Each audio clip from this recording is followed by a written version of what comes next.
129 at Harrah's. No comps. I can get Monday comped, though.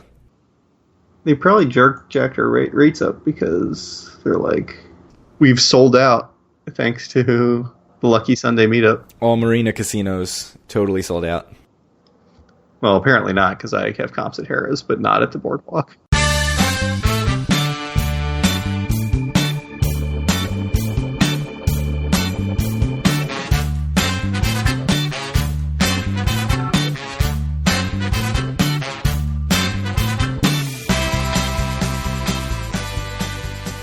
Howdy, it's Wednesday, June 7th, 2017, and this is episode 47 of Due for a Win, the Atlantic City and Casino Biz podcast. I'm Kyle Askin, joined as always by Craig Stone. What's going on, Craig? I am ready to plan a trip, so I'm pretty pumped. There was a lot of sevens in the intro. Did you notice that? Sevens? Oh, with the 17, yeah. June 7th. 7th, episode 47. That's a lot. It's lucky, though. 777, we're hitting a jackpot. Yeah. Guaranteed. On Sunday. Guaranteed. So, speaking of Sunday, we're doing a meetup in Atlantic City at the Deck at Golden Nugget at 4 p.m. With food and beer and outdoor blackjack. So, if you are in the area, you should totally come. If you're not in the area, you should make the trip. Yeah, absolutely. So we'll be there at 4. Will you be there at 4? Have you figured that out? Yeah, I should be there by 4. Okay.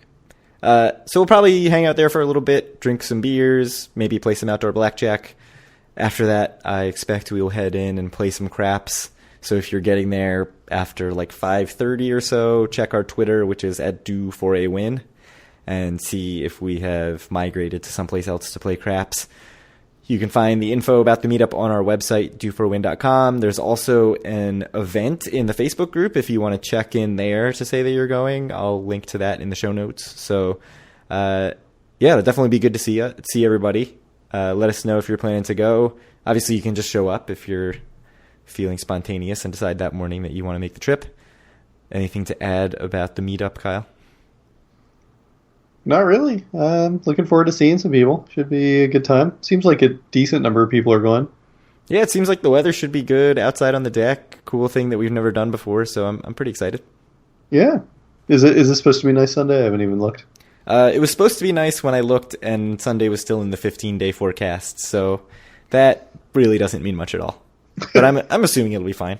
All right, yeah, let's just go with that. So it'll be nice. Weather forecasts don't change. No. That's science. Yeah. I read about it on the internet. Why would it change? There's no reason. That's not how weather works, Kyle. Should we plow through the news so we can talk about our trip? Yeah, sounds good.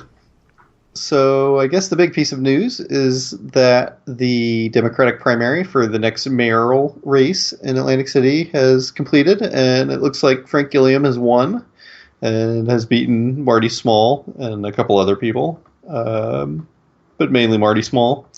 And so the general election is going to be Frank Gilliam versus Don Guardian, it looks like. We have a Press of Atlantic City article linked up. I know Wayne Perry also shared his article in our Facebook group. I have to say, like, I've been following the election a little bit. I think kind of the one interesting question to come out of this, is... Well, for one thing, who's going to win the general election, given that, I think normally you'd say that, well, of course Frank Gilliam's going to win. He's a Democrat, but yet here we are with a Republican mayor of Atlantic City right now. But I think the interesting question coming out of this is who is Marty Small going to, what's the word I'm looking for, Craig? Endorse. Yeah, in the general election. Because during one of the primaries, a question that was asked to all of the candidates is, will you endorse whoever wins the primary? And everyone said yes, except for Marty Small. So I think the door is open for him a little bit if he wants to go and endorse Don Guardian. I wouldn't be surprised. They've worked together very closely over the last couple years. So I think it'll be interesting. It'll be interesting to see what happens in the general election. So anything further from you about that? Just that Marty Small is this city council president, so obviously he's had to work with Don Guardian. It seemed like they had a pretty good relationship from what we can tell from 200 miles away, or whatever. Frank Gilliam was on the city council too, and did not particularly work with either of them. Yeah, which is a little funny that he got the Democratic ticket endorsement, and that sort of seemed to seal the fate of Marty Small. But I mean, let's be honest. I mean, it was pretty close. So it was close, and it was the absentee ballots that really tilted it in favor of Gilliam. I think Small actually won in the day of. Actually, people who went to the polls, but it's interesting. I think whoever this is has a surprisingly uphill battle to climb, because I think Don Guardian is fairly popular, although, again, we're 100 plus miles away. We're not on the street there to really hear what's being said. We kind of get everything filtered through the media.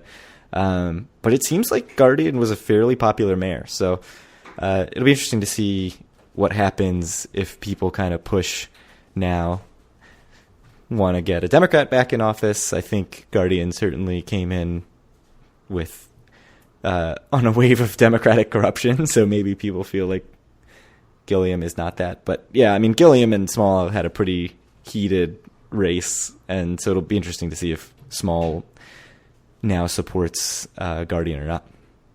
Yep, and something else to say is that in the Press of AC article, I believe it said that Marty Small has announced he will not be running for public office anymore after this. He's going to kind of serve out his term as city council president. So I think that makes it all the more likely that he would do something maybe like endorse Don Guardian if that's who he would prefer to run the city. But we'll see. We'll see what happens over the next few months. Yeah, should we move on to non-politics? All right. The Borgata is now an M-Life property. So do you want to talk about that a bit? I know you have some info from your brother. Yeah, from my brother, from other people on Twitter. Basically, they have made the transition starting today. Now, when you go to Borgata, if you go to the Players Club kiosk, you will get an M-Life card instead of a My Borgata Rewards card. Yesterday, June 6th, you could not use your card. You could not redeem your comps. You could not accrue any comp dollars. And I think you were not getting rated or anything. I know you were not getting rated or anything because my brother happened to be there during this transition. And so at about 11:30 p.m. on Monday, they came around and said to everybody, take your card out of the machine because we're starting this now, which I thought was kind of weird. Like, why not wait another hour or two when a lot of people start going to sleep? Like 11:30 feels like prime time. But maybe we got the answer to that in that there were still some troubles with it today.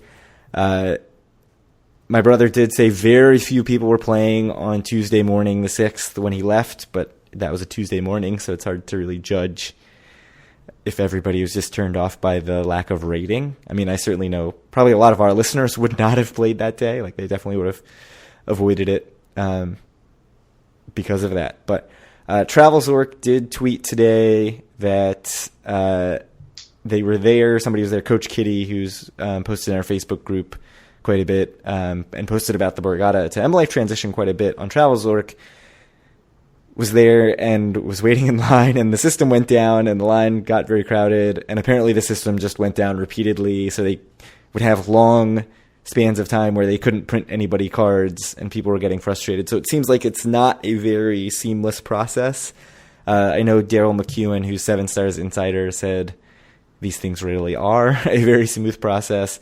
But it does make me wonder if this is going to be a total mess this weekend with a bunch of people coming on Friday and Saturday trying to change their My Borgata Rewards cards out for M-Life, because today was Wednesday, and I can't imagine the volume was anything compared to what it's going to be on a Friday or Saturday in June.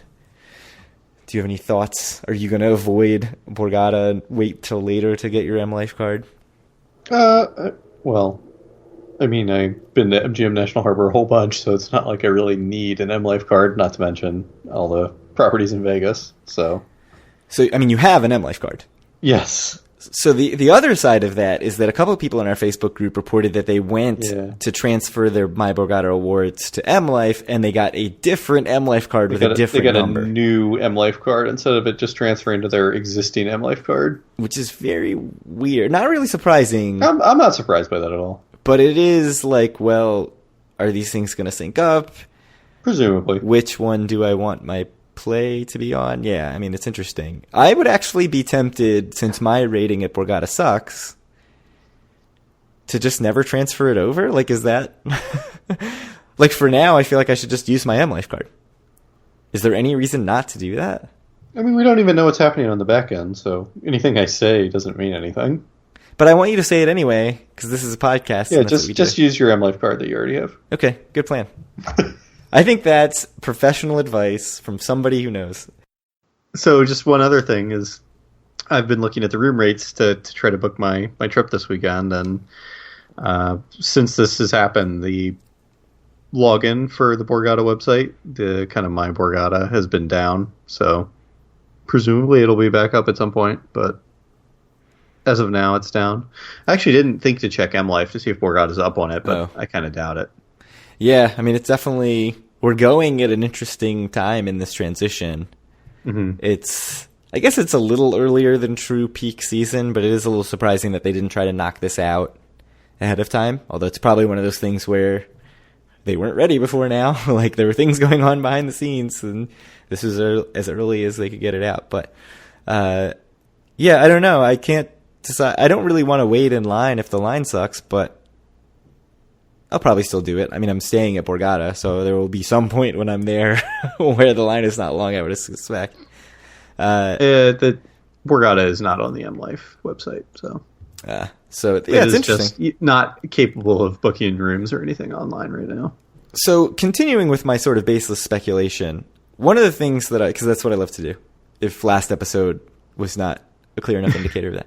The last 47 episodes? Yeah, the last 46 and whatever this is episodes. Yeah. I've sort of been thinking, like, my rating of Borgata sucks because I sort of go there and play for a little bit because I've never stayed there, obviously. So my average daily theoretical is usually very small because I go for 1 or 2 or 3 hour stints. Would it make sense to sort of try to reset my play there? Like, not play for a year there, not use my card there for a year, and just try to reset with M Life. So the thing about M Life is I haven't been to an MGM casino in, I don't know, almost 4 years. So, because I haven't been to Vegas in that long, and I've never been to MGM National Harbor. So that is basically reset. So can I now go to Borgata and play with my M Life card, and it's like I'm a totally different person? I'm assuming they will reconcile that data very quickly and be like, oh, this is the same asshole who comes and doesn't gamble at all at Borgata.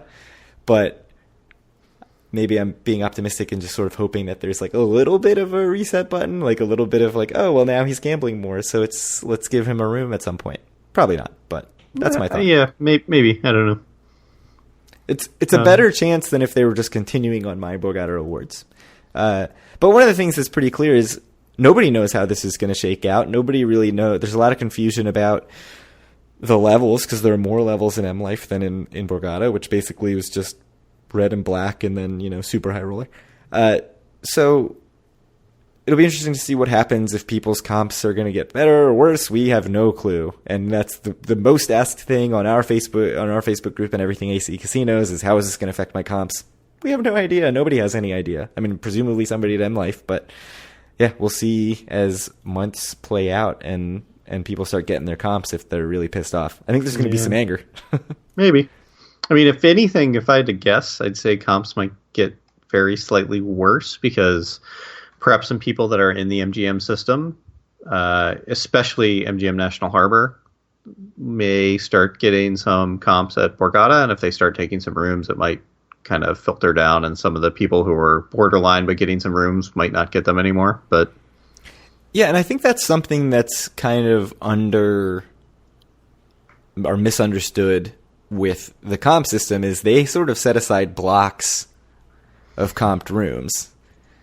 I mean, Caesars kind of has their crazy algorithm with sliding scales and whatever, but I think most casinos set aside blocks the same way that airlines set aside blocks of rates for fares. And certainly, we've called resorts on dates when we supposedly have comped rooms, when we look at our flyer and they say, yeah, all those comped rooms are all booked up. And when you go to Borgata, like, I can't get even a discounted room under my Players Club for Sunday. Like, when I log in, it just tells me, no, you can't book. but I can go to hotels.com and book a room. So clearly there are blocks for like player tiers and everything. It's probably more complicated than airline rates, but I think you're onto something with if they start giving things to MGM National Harbor and to other people in the area. They're opening, I think, a casino in Massachusetts. If that invites people in similarly, it's going to be the same kind of thing. Yeah, so that's enough M Life talk. We've talked about this thing to death. You can take the next two bullets here, Craig. I don't really have any input on either of them. Helpful. There's not really that much to say about either of them. So the first one is just this weekend, presuming we get this podcast up before this thing starts, which may not happen. Anime Next is, I think, mainly Friday and Saturday. I'm not sure if there's anything going on Sunday, but it's a big anime convention at the Atlantic City Convention Center. Do you care at all about anime? No, I mean, it's fine, but I don't know anything about it. I'm not really that interested in anime. There are a couple shows that I've watched a little bit of, but they're not really like the mainstream current stuff. So an anime convention isn't something that would interest me. But it seems like it's going to be big. AC Fan Expo is sort of doing outreach around this. Irish Pub has been tweeting out saying that they're welcoming the Anime Next people to it. So it seems it's good to see that kind of cross promotion. It seems like it's a pretty big deal, a pretty big convention, so that's cool. The other thing is that they've announced a free Boardwalk concert on Thursday, June 15th at 6 p.m. It will be very strictly 6 to 8 p.m. because of some sort of noise laws or whatever. At the Kennedy Plaza, which if you don't know what the Kennedy Plaza is, it's the big plaza directly in front of Boardwalk Hall. The like pseudo amphitheater thing or whatever. Yes, where like next to the putt-putt course. Yeah, that's just what I was just going to say. The interesting thing to me, two interesting things. First is that there is a hint that this is a part of a series, and this has been a series in past years, although I'm not sure if it happened the last couple of years. But this is the only one that has been announced, and I can't find any sort of schedule about anything else of future concerts this summer. The more interesting thing is that you can bring booze out on the boardwalk as long as it is in a cup, no cans or bottles, but you can stand out there with an open container of beer or wine, I suppose, and drink and listen to Grateful Dead covers for 2 hours on Thursday, June 15th. So if that's something that interests you, I will link to the information about it. I think this is kind of a cool thing. I expect it's been totally overshadowed by the big beach concerts that Live Nation runs, but little things like this that kind of create a party atmosphere in Atlantic City on the boardwalk, I think, need to happen more often. Obviously, I also think that broader open container laws need to happen. Yep. My main excitement was like, ooh, maybe this is the start of some inroads on that, but that's probably being overly optimistic. No, I think it's cool. I mean, even though it's not something that necessarily is going to get a ton of people out to the boardwalk, it's the kind of thing that if someone happens to be there and they're walking by, they'll be like, hey, this is kind of cool. Maybe Atlantic City is a cool place to be, Yeah, I mean, it's one of those things where it's, if they could do something like this every week and you just knew, like, Thursday at 6 p.m., there's a free concert and I can stand out there with a beer and listen to some music, like, that's good for the city. Yep. Whether the benefit outweighs the cost, like, who knows? But, that's the kind of stuff that I like to see, at least. Should we talk about MGM Caesars, which we had very little information on and still have very little information on, but yeah, maybe less baseless speculation now than a week ago. So if you didn't listen to last episode and haven't been following along with everyone on Twitter, Chris Christie sometime last week made a surprise announcement that MGM and Caesars are working together on a joint property. And that was it. That was all the information. Expect an announcement soon, he said. No specifics on what the property is, where it would be. We both, and I think most people, assumed Marina, because that's where Harrah's and Borgata are, which are two big properties for those companies. And also MGM owns a ton of land between the two of them. And I think we went directly, and a lot of people went directly to the mega resort thing. Like, is this going to be a giant casino? That would be crazy. Is that even a reasonable thing to expect? And I think we got a lot of excitement and anticipation. And a lot of that has been dampened in the week since then. So if you listen to the Atlantic City Story podcast, the latest episode of that, went back and found some MGM, some quotes from MGM people when they were first buying the Borgata, the remaining 50% stake in Borgata from Boyd, saying that they were actually looking to use that land for entertainment and retail, and that their interest in expansion was not in gaming. And so unless you think that the state takeover has just done such a kick-ass job in Atlantic City that now they're like, yeah, what we need is another giant, we need Mirage Atlantic City, and we're going to finally do that project. Like, it seems like that's not the way they were leaning. Mike C. in our Facebook group mentioned the possibility of an entertainment and retail complex, like an event venue maybe.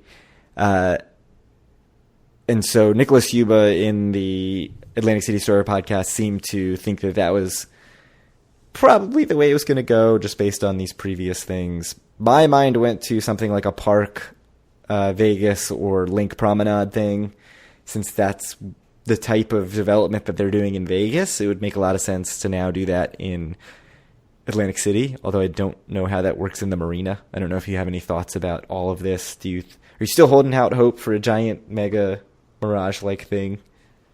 Of course, but it seems like it's not going to happen, which is a bit disappointing to me, but only because just a brand new casino sounds awesome.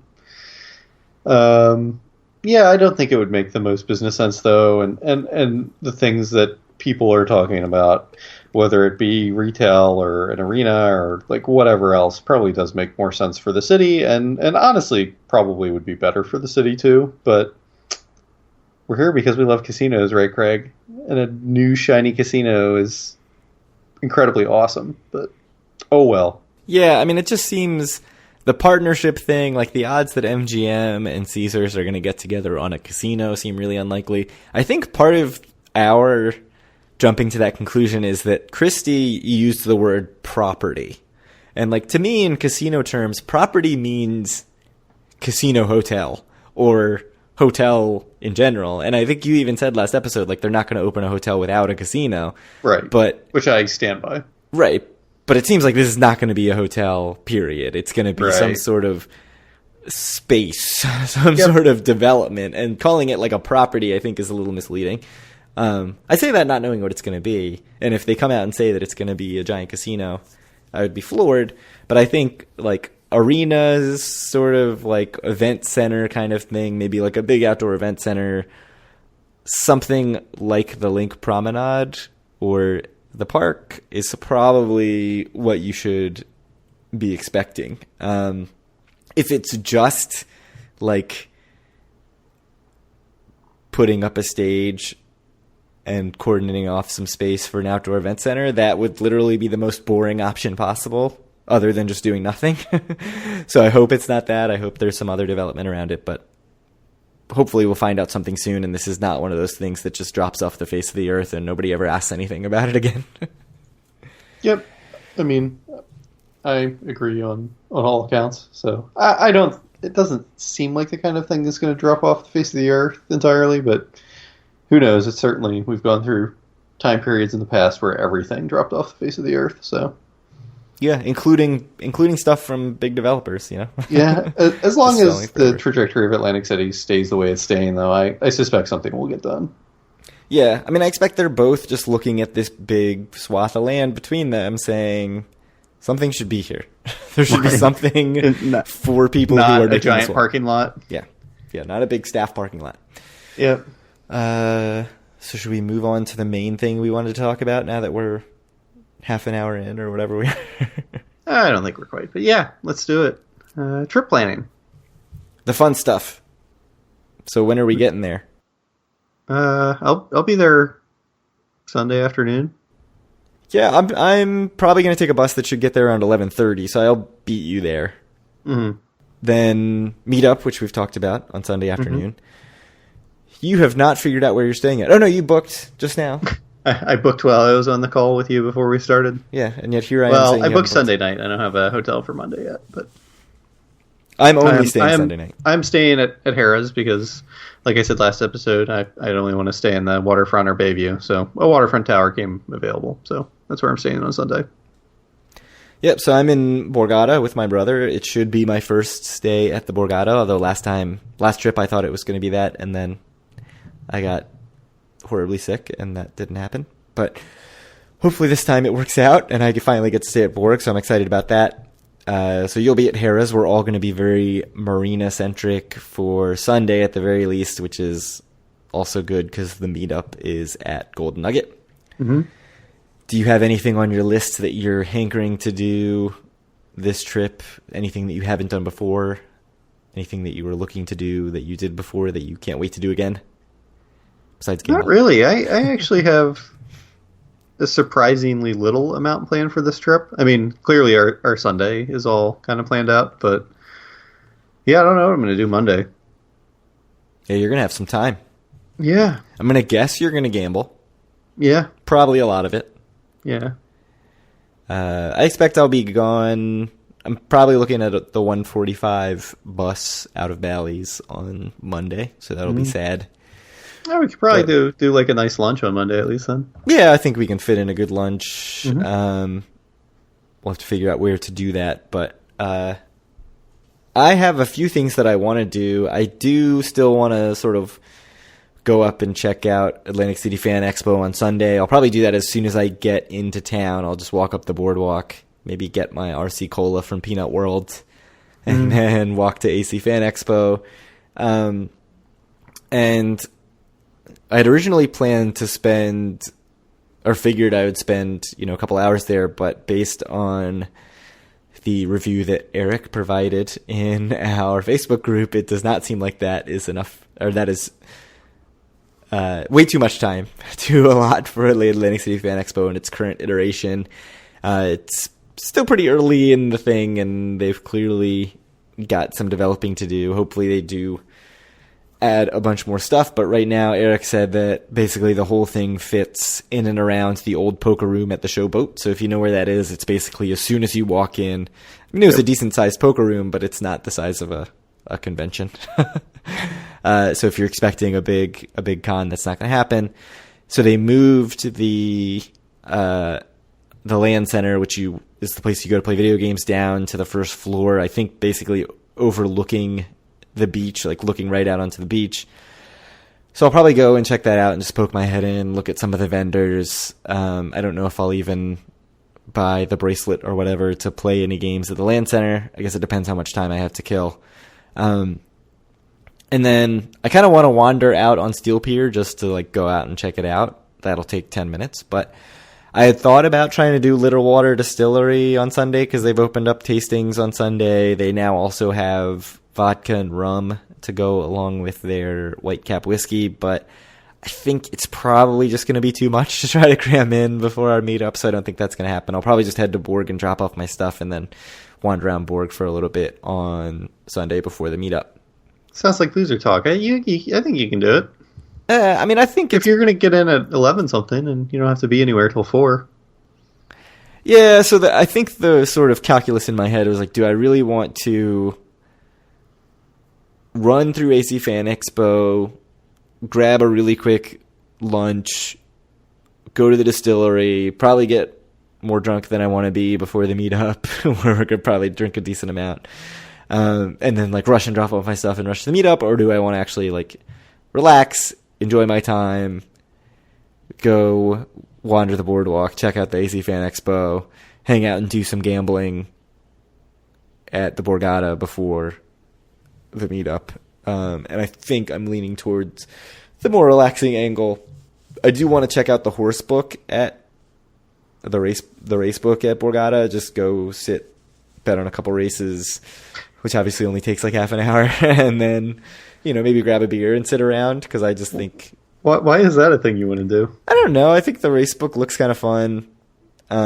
It's laid back. It's like a nice laid back way to gamble without risking a ton of money. And that's the only option for me to do that on this trip would be Sunday. So that's the way I'm leaning, just because I think I want to check it out. You obviously... Your plan sounds ridiculous to me. But, I mean, I beat a pretty Hardy schedule, I think, most days. So it might just be a difference of, I don't know how we feel about it. But spending time at the race book sounds lame compared to going to Little Water. Yeah, I mean, it's not just the race book. It's that it allows me to get like a more leisurely lunch. Like I can go get a decent lunch somewhere rather than just like scarfing down a slice of pizza or cheesesteak or something on the boardwalk. Get a more leisurely drunk instead of a really fast, incredibly wildly drunk. Yeah, that seems like a good plan. And like if I really want the rum or whatever from Little Water, I can just go to the liquor store at Tropicana or Resorts, the Time for Wine, and buy it there. So, I mean, I do want to do the tasting room at some point. I'm just thinking maybe that's a better thing for a future trip when I have a little more time and I'm not rushing around. Well, when's our future trip going to be, Craig? August?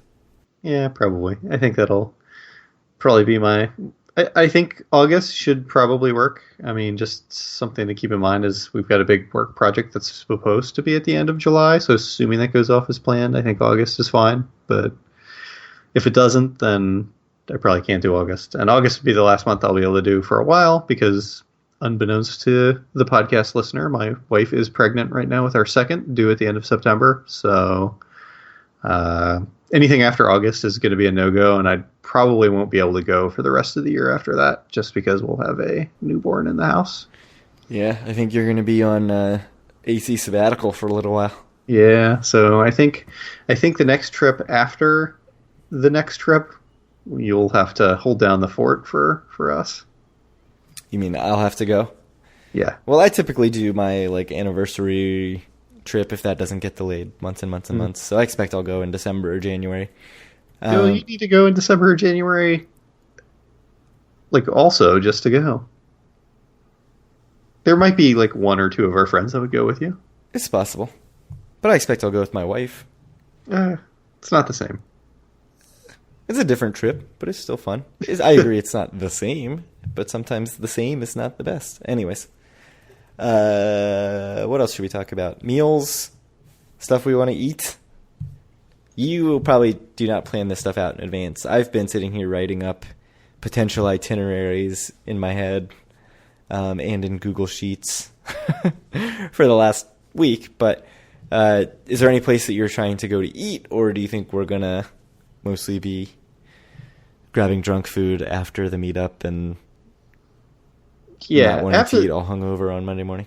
After the meetup, I suspect we're just going to go somewhere quick and fast. That would be my guess. I suspect we'll get out of there late-ish and not want to do a real dinner. I mean, that sounds pretty bad, considering we'll have been drinking and all that. But, yeah, I don't know. I mean, I see one of the things you mentioned here is Iron Room. I'd love to go to Iron Room at some point, maybe Monday. But yeah, no, I don't really have any plans. I think the Iron Room is closed Monday. Is it closed on Mondays? I'm pretty sure that is the case. But I'll obviously be gone Monday, so I don't have the the option to go on Monday. But in my head, where I want to go is something like local but not super fancy, just because if we're drunk, super fancy doesn't sound great. So I'm thinking more like, Back Bay Ale House, but that's in my mind, and in reality, I'm sure not sure, but I expect we won't want to cab somewhere after our meetup. No, I agree. And that's a big problem. Like that, for me, is the biggest disadvantage of staying in the marina. I mean, that's part of the reason that I prefer staying on the boardwalk, is that you just have so much more available to you to get to without cabbing. I mean, really, the marina, like, for 99% of people, if you don't want to cab, you're stuck in the resort you're physically in, and that is your only option. And for the 1% that's willing to walk to one of the other resorts, like maybe the next one over, or if you're in Harrah's, you could walk either to Borg or Golden Nugget. I mean, there is that, but still, I mean, there's just not nearly as many options as if you're on the boardwalk. But if you want to talk about logistics, say there's 3 of us and we want to go to somewhere that's either in the boardwalk area or like in Gardner's Basin or over by where Iron Room is, it's probably what, $3 each? Yeah. Each way to cabs. Well, I mean, it's not. I mean, the thing with cabs that I don't like is that it's not the cost. I mean, it costs almost nothing. It's just the hassle. Yeah, I mean, it's funny because it's pretty convenient, but I do, because you just walk out and usually there's a cab right there. But in my mind, I am like, cab, I got a cab somewhere, that sucks. But like, we've cab places. It's fine. It's quick. It's fine, but I far prefer walking. Yeah, but Back Bay, Vagabond, those are places I've had on my list. Wingcraft, I can't imagine we'd go all the way to Boardwalk area, but I expect we're just going to end up grabbing something at Borgata Harrah's or Golden Nugget. That would be my preference, I think. Well, so I would have thought that, except like the casual dining at Nugget at the very least, I find totally uninspiring and limited. I mean, there's like a noodle place, cafe type. They call it a brasserie, but it's basically your classic casino cafe. And then just like a sandwich kiosk, like whatever you want to call it, like takeout sandwich place. And the reviews of the noodle place and the brasserie are not very good. So I'm not so psyched about that option. And then even Borg, like their sort of casual stuff is not that exciting to me until you get up to like Izakaya, which is fairly casual. I mean, that's fine. And then Harrah's has like AC Burger Company and other stuff. Like Harrah's has more casual stuff than the others, I think. But I would prefer to do something different and more exciting. I just don't know if we're going to be up for it. I mean, I'm just going to tell you right now, my preference will probably be not to cab somewhere on Sunday. I mean, I think just after the meetup, we're not going to be in the mood for it. But, well, I will not be in the mood for it. I'm sure Paul will be in the mood for it, and you'll be kind of in the middle. Yeah, perhaps. So one thing about the Iron Room, since we mentioned the Iron Room, is that Paul went just this past Sunday. He texted me afterwards saying, "It's not just so good I want to go back if we come back to AC. It's so good it makes me more likely to come back to AC." So he had a glowing review. He said, very, very interesting food, very well done, right up his alley, which is sort of like unique food that you don't see at a lot of places. Like, it's not just like, oh, this place made a really good steak. It's like really unique meals prepared specific to that place. So he loved Iron Room. So definitely someplace that I want to go. I mean, it's been on our list for a long time and we haven't made it. I just don't think that this is going to be the trip. It's probably not a place that you want to go when you're multiple beers or cocktails deep. It's no Tony's Baltimore Grill. No, Tony's Baltimore Grill. That was the perfect place to go when we were all drunk last time. Yeah, after copious amounts of beer That was pong. our first meetup, right? Yeah, that was the perfect. Like, if that was on the marina, that's where we'd end up. Yeah, it was amazing. Literally the perfect drunk food. So yeah, we have no plans for Sunday after meetup meal. It's possible we end up just getting some sort of food at the deck and not even really feeling like we need a legit meal, but we'll see what happens. Paul's probably listening to this and just cringing. Any other meals that you're trying to do? I mean, we've talked about doing things like Piccalilli, Irish Pub, going back to Tony's Baltimore Grill when we have our faculties about us a little more. Yeah, I wouldn't be surprised if I did Piccalilli and or Irish Pub. I actually need to reach out to Bill and Eleanor and see if they want to. Maybe I'll see if they're going to be around or at least one of them will be around on Monday. Maybe I'll try to meet up with one of them and get some wings.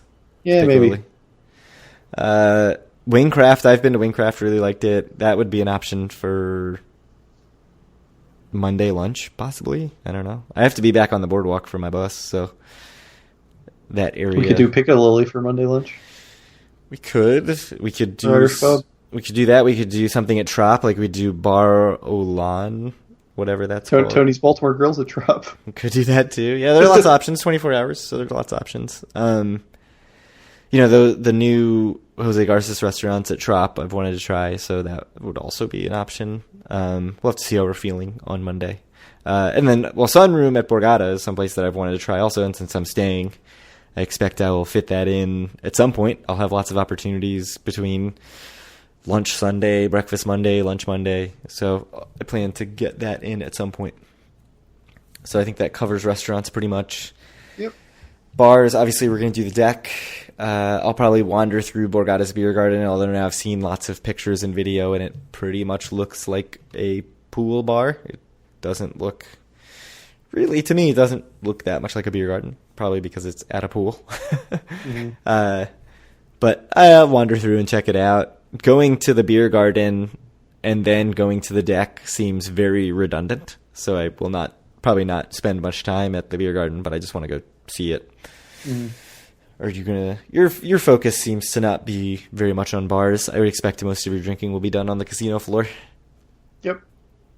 I want to do B-bar. That's something I want to do when I'm at Borg. Go play some full pay video poker.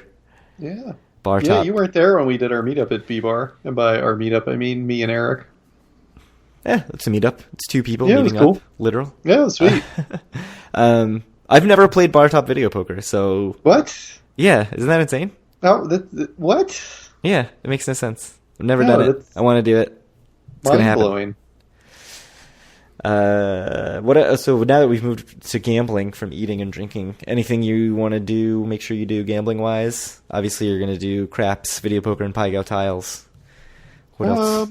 I don't think video poker is like an every trip thing. I will absolutely do craps and Pai Gow tiles, though, yes. You're crazy that you're saying video poker you don't do every trip. I do that for you, I think, more, Craig. Like, when I go by myself, I Really? very rarely play video poker. Video poker is the thing that I do, first thing I do when I sit down. I know. Well, I do it to hang out with you. I don't I see. find Now any I know. particular joy in it. Oh, I love it. Video poker is like the only thing that makes me interested in online gambling.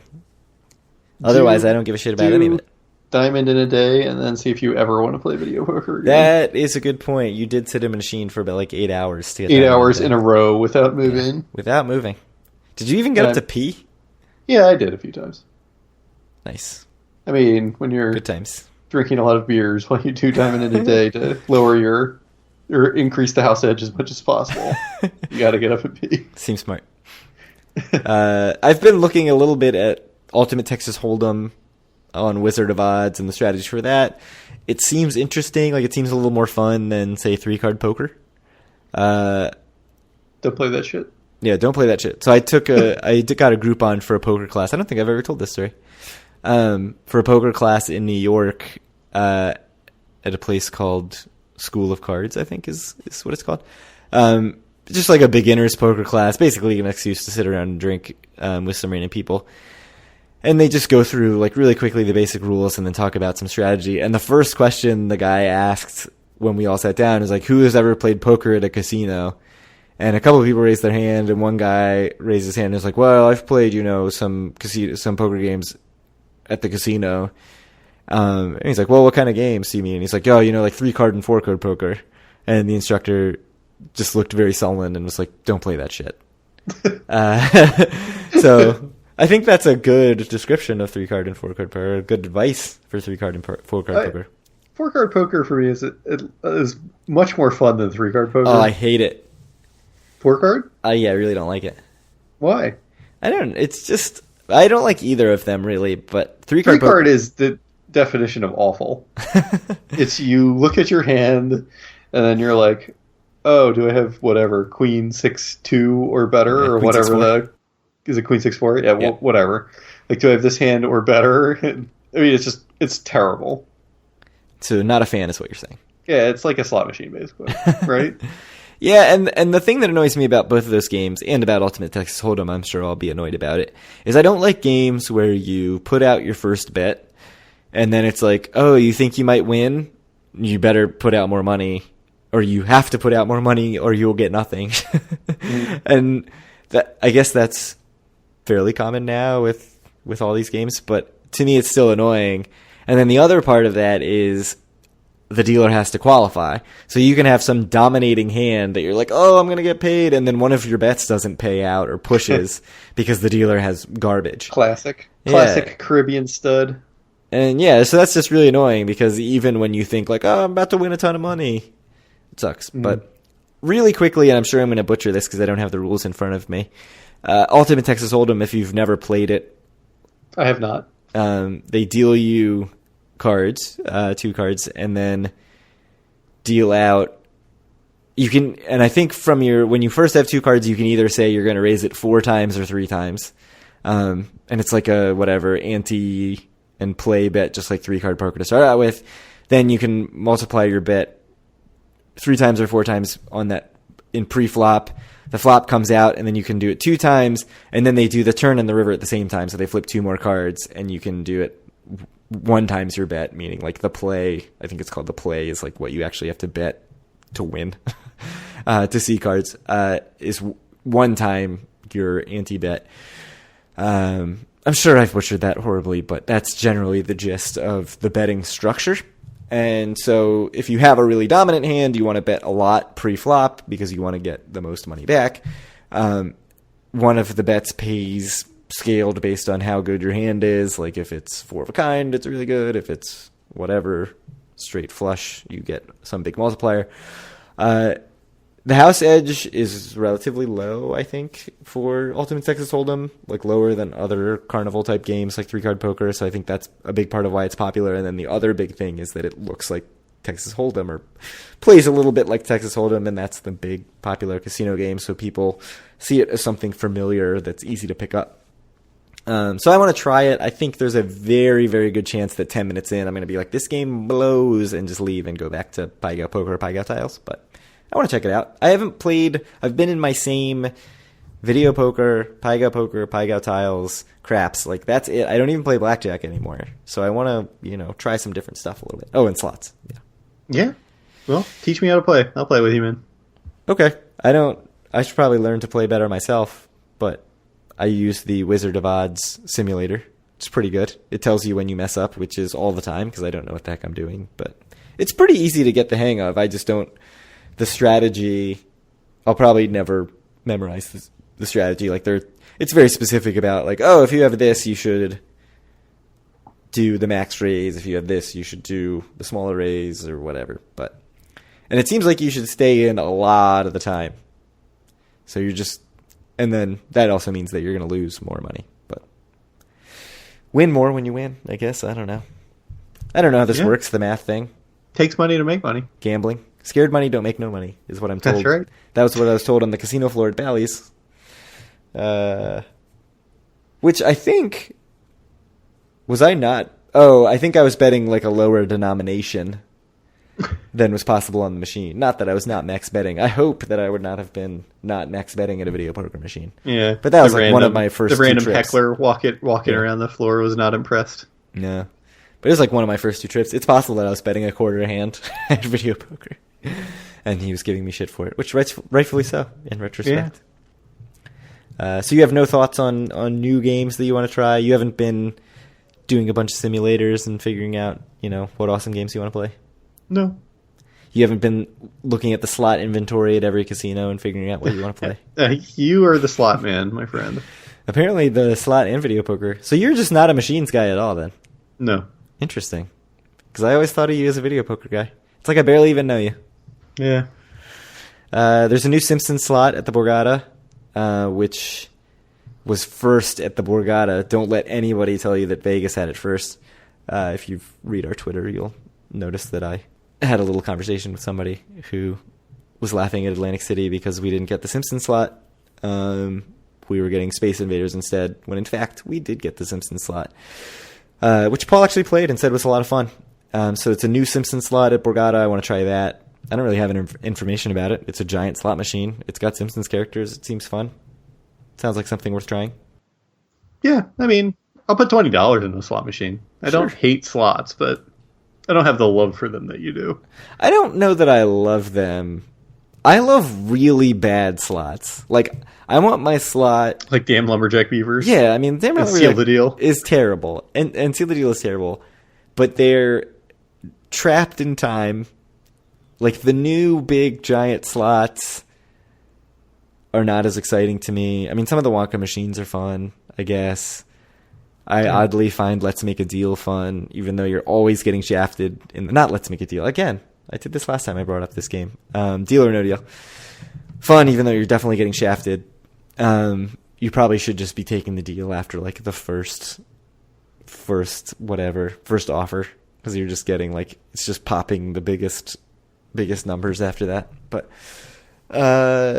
yeah, generally I like the sort of stupid slots that look like they're from 1991. Like no, you like the slots from like 2001. I like the slots. I like 3 real slots. Those are my favorite. No, I don't like 3 real slots. Too much losing. Too much like just here's $20. Literally, but the don't new even slots are win awful. a quarter. You will bet $1 and you win 10 cents every spin. Yeah, see, I prefer and that. That is the worst thing ever. See, I prefer that it's actually enraging. But those are the slots that are popular because people lose slower. When you win way less, but you get, you bet $1 and you get like 35 cents back. Versus like you put $20 in, you bet $1.25 a spin, and like every spin you don't get anything back. Maybe you get like 1 credit once and your $20 is gone. That's not as fun. It's more fun when you hit and you win, hundreds of dollars. Yeah. We're very different in our gambling. I think if anything, this episode has hammered home that. It's like we're 2 different people with different desires. Doesn't sound right. That doesn't sound like something that is true about people. Yeah, it's interesting. I mean, we spend so much time together in AC in Vegas, and well, not Vegas. We spend so much time together in Atlantic City. But I mean, we do. There's a lot of overlap. We both like craps. We both like Pago poker and Pago tiles. Are you gonna play some craps with me, man? Do you like craps?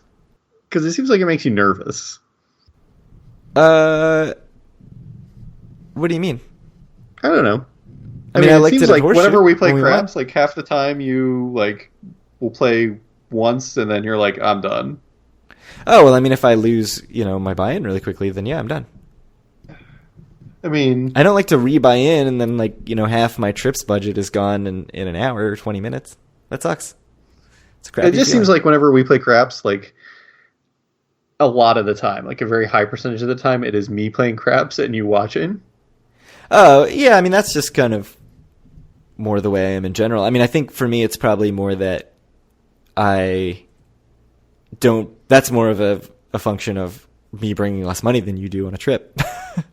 Right? Because I'm more reluctant to do something that's going to eat up a big chunk of my money, and craps is just more likely to eat up a big chunk of the money that I brought with me. So I just do a lot more wandering and watching in general than you do. Yeah. Like, I don't think you have any interest in standing around and watching somebody gamble. No, at zero. Whereas I'm totally fine. Like, I'm totally fine watching somebody play craps. Like, craps is fun to watch. But, no, I like playing. It's just my capacity for losing is low. Craps is good. Yeah, I'm in for some craps. It's a fun game. Yeah, I lose every time I play, except with Dr. Mike. Super bouncy tables at the board. Yeah, so you're going to lose. Yeah, though those board tables are awful. They are the bounciest. We should just bet the don't. Don't. Have you ever bet the don't? I don't think so. I've definitely never bet the don't. Are you morally opposed to it, or you just think it's more fun to bet the pass? I just like betting the pass. I think, were you on that email chain with me and Paul? Yeah. Where we were talking about this? Yeah. So, say it for the podcast. Basically, I like variance. I mean, it's why I like things like 3 real slots, probably. And craps. Like, I think we've just gotten to the heart of how you and I differ as gamblers. Right, a bit more than you do. Yeah. So, like, the thing with the pass is, like, you will lose a little bit more often. Like, you'll have, like, 3 rolls in a row where someone will set a point and crap out, and then you lose whatever your line bet and your odds and all your place bets and everything, and it sucks. But then, someone will just have a huge roll and it's like the greatest thing in the world. Whereas I feel like if you bet the don't, like, it's harder to go on one of those big downswings, though it's still certainly possible, I guess. But I don't know. It's just like, winning small amounts. Right. The house edge is comparable between the two. It's a little bit better on the don't, but it's very slight. And I'd just rather be betting the pass. I mean, that's it. I want people to like me, so I bet the pass. I think that's the main reason I bet the pass. But it's just, I mean, the reason I like craps is that it's a social game where everybody's like, yeah. I mean, I'm a pretty subdued person when I'm gambling, but I'm not usually not jumping around and stuff unless I'm drunk. But I like being at the table when everybody's excited and pumped up because there's a really good roll, and I don't want to be the asshole sitting there and they don't like, I'm losing money. Like, that's not fun. I mean, there's some of that for me too.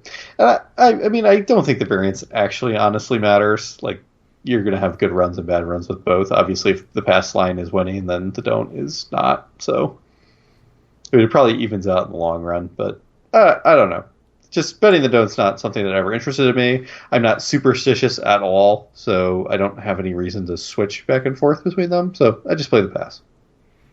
Yeah. So my brother's point in that email that you mentioned is like, he's just playing hunches, which is the way that's fun to him to play. It obviously doesn't, he's not making like bad bets. It's just like, I think this guy's going to suck. And it just so happened that at Horse Show, the person he thought was going to suck was you. It was me. And he was right. Yeah.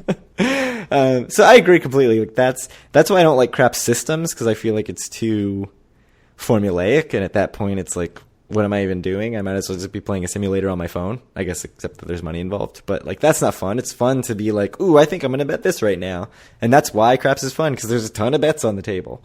And it's why people like roulette, right? They can be like, I think red this time. I think these 4 numbers, which roulette is a terrible game. But craps, you know, you get all these crazy options, and so it's fun to mix it up. So there were a couple trips where I was just playing like 6 and 8 pass, whatever multipliers on the pass line, backing it up, and it's like, that's just not fun. Like, that's not a fun way to play to me. But it is funny because low variance, like, I love like jacks are better, which is a boring game, but I can sit in front of a machine and play jacks are better for hours on end. So I actually did. It's not that I dislike video poker. It's that I liked video poker a lot as a way to get comps, and casinos have basically closed that avenue. Like, that's not a thing you can do anymore. That's definitely true. So then it's like, I'd rather just be playing table games. So yeah, that's a good point. I enjoy the actual game, which I don't know what that says about me, because it's objectively like a pretty boring game. The most boring. But I have a game on my phone right now that is like a fake Tetris, right? I think it's called like 1010 or something. And it's a terribly designed game. Like, it's just set up in a way that, like, whether you win or lose is so much more based on the random block sets it gives you at a time, because it gives you like 4 blocks at a time, than your actual skill and ability to arrange them in any way. And like, that sucks. Like, it's just, you're just doing it to kill time. And I've been like, I should delete this, but I still play it every day on the way to work because it's just like something to look at and do. That's like video poker. And it's like, it's just there. It's mindless. You do it. I don't know why I find it fun. I don't know why I find this stupid game on my phone fun, but it's a thing. That's it. Deep, deep insights from me on the podcast. Yeah. I think that added nothing to the conversation, but I said it anyway. Perfect. Yeah, it's good stuff. Yeah. Par for the course. So you're going to have a full like 24 hours in Atlantic City after I'm gone. A little less, probably. If you're leaving at 2 or whatever, I'm probably going to leave before lunchtime on Tuesday. But so you may try to meet Bill and Eleanor from Route 40, who actually I don't know. I just popped into my head. I will message there. them on Facebook after this. Well, they have an event tonight, actually, which us announcing was right? Good. But yeah, at Little Water, them and Breaking AC looked kind of cool. I want one of them shirts, those Route 40 shirts. I'm going to have to see how I can... Who do I have to pay off to get a Route 40 shirt? Probably Bill or Eleanor. Probably. That would be my guess. So that, yeah, it was like a sort of news, whatever, local news, independent local news event. Seemed kind of cool. Yeah. And where better to do that than at a whiskey distillery? It seems like a cool thing. Hopefully a bunch of people went and had a good time. Yeah. Got free shirts, and we'll be pimping them all throughout Atlantic City. Anything else you're trying to do? Anything else you want to mention about the trip? Looking forward to it? Are you pumped? I'm super excited. I feel like I need it. Like, it's just been... I need the do-over because the last trip was so crappy. I've said that so many times on the podcast, but the last trip was awful for me. Like, it was a really bad trip. I had a good time. Yeah, that's good. I'm glad. I'm glad that I didn't drag everybody else down or get anyone else sick, because I would feel really bad about that. But for me, it was just like... Even the times that I managed to get out of the room and like fight through it and gamble, it was like, I'm only doing this because I feel like I have to, or I feel like I should. Hopefully there's none of that this time. and I'll enjoy it. Yeah. I'm sure I will. I hope so.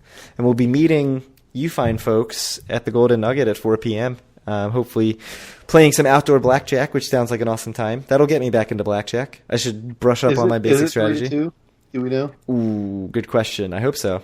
I will not be playing outdoor blackjack if it is not. We did get a report from Ed, I think, that a bunch of suckers at Harrah's were filling up the 6-5 tables. That's not what we like to hear. No, don't do that. Don't play that shit. But I think, places like Harrah's, probably the deck at Golden Nugget.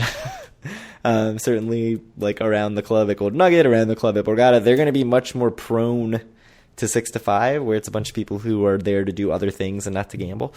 The 6-5 tables at Caesars are up by dusk nightclub, so, oh God, I hope this doesn't spread. I mean, I'm not a big blackjack player. It's just such a bad message to send to the gamblers who come to Atlantic City to play, and it's not Vegas, so I don't know. It's certainly not the Strip. Yeah. I mean, they're not making 70% of their money on food and alcohol. Nope. So, like, screwing your bread and butter, which is the gamblers, seems like a bad idea. But I have a feeling that, like, there are enough casinos like Bally's and resorts that just can't do this, that it will push back, or at least like 3-2 will always be available. But maybe that's naive. So before we sign off, just something you mentioned reminded me of. I did a bunch of research. I was going to try to put something together, maybe actually an article on our website or something like that, about how the pilot bill is incredibly stupid because it only taxes the gaming revenue, and all these casinos are changing their business models to try to make less money from gaming and more money from room and board, essentially. Yeah. And other fees. And so I started doing some research into it to put it together. And actually in Atlantic City, they really aren't. Casinos now, compared to like 5 or 6 or 7 years ago, make more money as a percentage in gaming than they used to. So really, I don't know what to say about that. Wow. I mean, well, part of that is that 5 or 6 years ago we were still in the dark days of true, and that probably is it. But yeah, it's just a discretionary income thing. But I'm shocked that has not moved more to other stuff. That's really surprising. Because I was like, this is a good idea. Like, this is probably why all the casinos... I mean, it made perfect sense to me in my head, and then I started looking at the data, and I was bummed out. I mean, that's, in a weird way... the idea down the toilet. That's almost a more interesting story, because it's just so surprising. Like, your hypothesis got totally boned. It did. That's great. It did. Interesting stuff. I expect to see a 2,000-word article on DoForAWin.com within a week of when we get back from Atlantic City. We'll see about that. Yeah, it's not going to happen, probably. No. But all right. Is there anything else you want to talk about? No, I think it's time to wrap this thing up. All right. So I've done enough talking for one night. It was... Yeah. No, it's good. All right. So if you're interested in talking with us or with any of our listeners, getting any of your questions about Atlantic City or Atlantic City casinos, East Coast casinos, just gambling questions in general answered, you can join our Facebook group at facebook.com/group/DoForAWin. How many members are we up to? It's quite a few, right? 730, I think. Nice. Yeah, it's pretty good. Nice. Probably more people than actually listen to the podcast, but still good. You can find our podcast on iTunes, Stitcher, Google Play, TuneIn Radio. And did you ever post the last episode on YouTube? I didn't, because I couldn't get into my office where I have video editing software, so it never went up. But so not YouTube. No YouTube. Or on DoForAWin.com, where you can also find any of the other content, like we just talked about, posted. You can reach out to us on Twitter at DoForAWin, or send questions to DoForAWin@gmail.com. And hopefully we will be seeing a lot of you guys on Sunday. Yeah, looking forward to it. Yep. And we'll talk to you guys after the trip, maybe next week or the week after.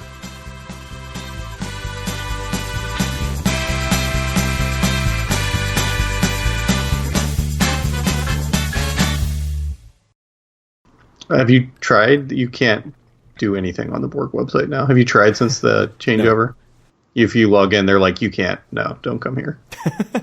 Literally, do not come to our casino. Yeah.